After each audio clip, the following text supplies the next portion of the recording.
Hi boys and girls, welcome to Reader's Workshop today. To get started, let's remember what we did last week. If you remember, we focused on making connections across the story arc.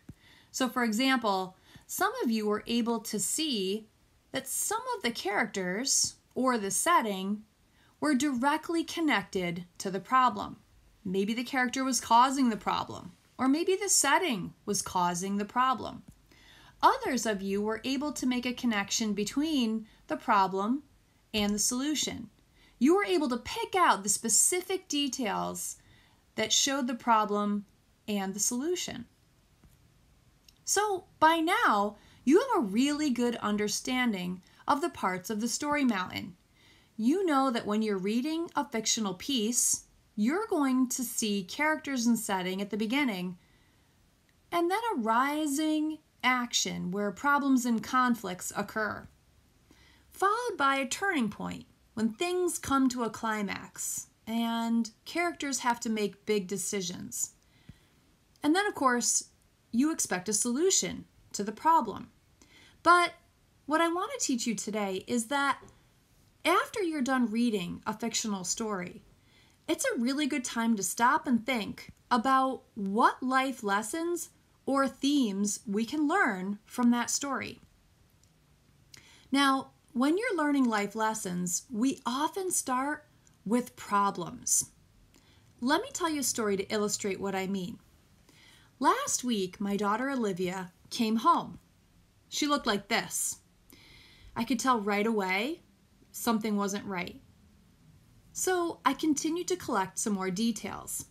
She didn't give me her usual hug.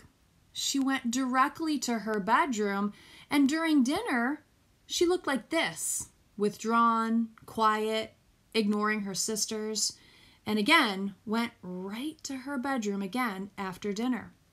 So I did a little bit more investigation, and it turns out she had been left out of a game with older students after school. Not once, not twice, but 3 days in a row. These were the details that I collected.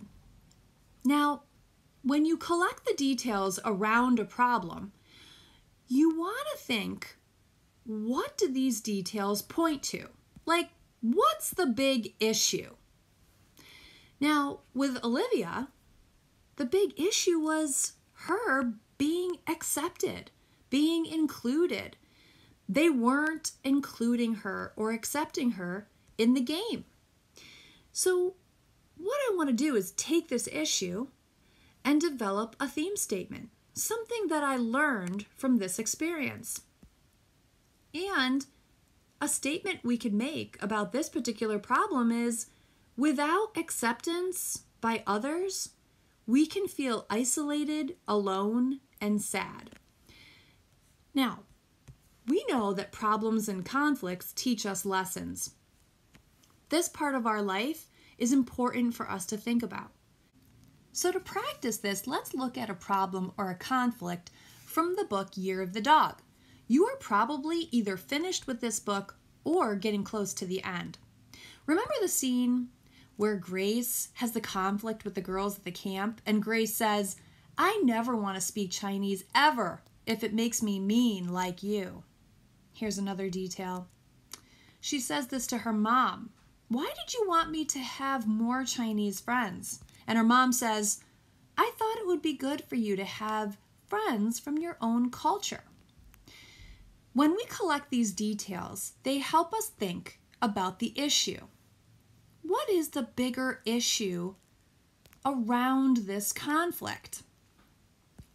Now, it may not be a single issue. It may be friendship, it may be bullying, or again, it may be acceptance. Lots of stories have multiple issues, and the truth is there isn't one right answer. Any of these could be correct. But I want you to think about the issue of friendship. If we take the issue of friendship, for example, what theme statement or life lesson could we learn if the issue is friendship? Pause the video and discuss with your class what would be a life lesson if the issue here is friendship.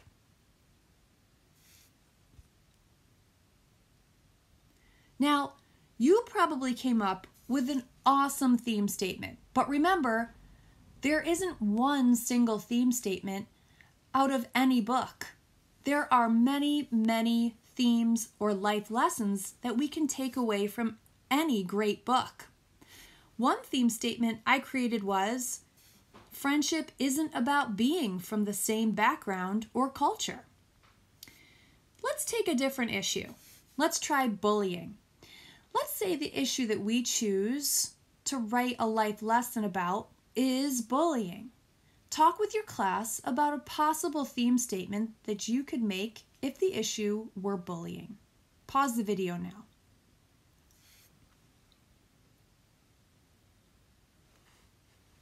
Again, you probably came up with some terrific theme statements around the issue of bullying. Here's one I came up with. Sometimes bullying can come from unexpected places. I'm sure Grace never thought she was going to be bullied by people from her same culture. So let's take a moment and reflect on the process that we used. We looked at a problem or a conflict. We collected details around that problem, and we thought about the issue, the big issue that the characters are dealing with. From that issue, we developed a life lesson or a theme statement. Your teacher is going to give you a chart like this, and you're going to be able to use this chart to practice this process. Remember, start with a problem your character is experiencing. Collect some of the details. Then, name the issue. I've included some common issues that characters often deal with at the top of the page. Then, work toward developing a theme statement or a life lesson. This is going to take some practice to get good at, but I promise you, if at the end of every great book you read, you go through this process, issues and theme statements will be a lot easier for you to develop. Enjoy your reading today.